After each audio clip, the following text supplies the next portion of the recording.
Libras, what is happening with you?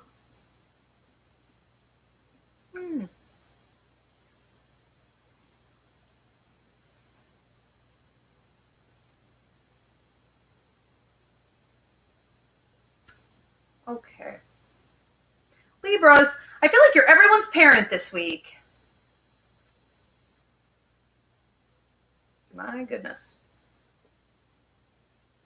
You're stepping up. You're stepping up like you haven't had to step up in a long time. Wow.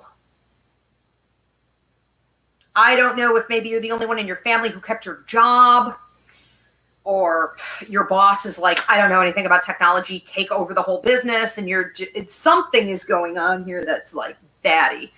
And I think that while it's great prosperity for you, it's good financially. Maybe you're taking on additional responsibilities with the kids and in the house and things like that. I think that it's also tiresome. And I think that you can only kind of keep up with that as much as is reasonable, and I'll say this, like through the quarantine, we've had so much additional work, and due to COVID deaths, so much additional work. And where I expected to be kind of hibernating, I am actually overloaded and hitting burnout at this point. And it's like, you have to step back at some point and say, okay, I'm approaching that mark. How am I going to revise? Do not keep allowing for it to pile on and on and on. And don't wait until you get to the point of burnout to say, I'm going to have to step back. You can feel it coming. You're getting irritable.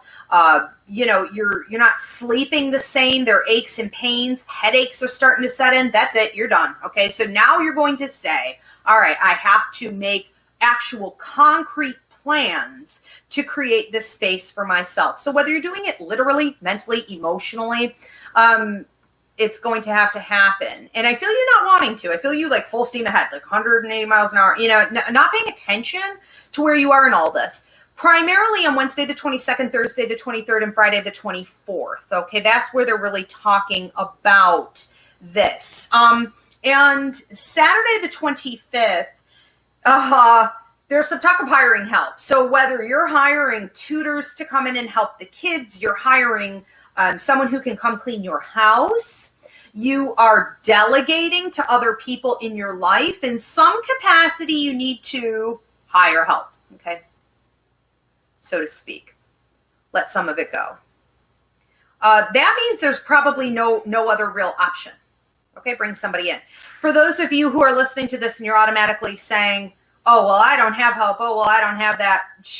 Just the universe will provide it. So now all you have to do is look, open up, and accept it. We're not to Saturday yet, so don't negate it before it's even here. Sunday the 26th, there's talk of you being with a child or being with a situation who requires a situation that requires a lot out of you, or being with people that are maybe more immature and require your leadership. And it's funny to look at that situation of those people sometimes, because they're just like, like kids, they're like dogs. They're just enjoying themselves. And like a dog could just lay in the sun and just everything's fine, floating along the sea of life. But you're the one who's in charge of everything. It must be nice for them, right? So there they are being like that, and you're trying to engage with it and keep everyone optimistic and pull all the weight. And you realize on Sunday that you need to feed your soul. Okay, something is lacking there, and the exhaustion level seems to really hit a peak or a rock bottom point. Okay, the fact that Spirit wrote feed your soul when I actually wanted to say like go and rest myself psychically can mean that it could be both ways. But we'll go with them more. That's going to mean that you are actually in a position to rejuvenate yourself and feel better and happier, have more energy, and recoup by doing something, engaging in something that you enjoy, like a hobby. Okay? Now, on Monday the 27th, there's talk of laughing, you laughing with a crowd of people. And then I saw a sad clown walk through. So I'm under the impression that, you're sort of still upbeat, still optimistic, still tired, but still doing great, pulling this weight. and like laughing and, socializing with others, but then kind of like, very quickly that sad clown just kind of came out of nowhere. And I feel like that's okay. It's okay to be a sad clown. It's not about hiding yourself away. It's not about wearing a mask. It's about being where you are. Okay. And that's okay. Okay. So Libras, have a great week.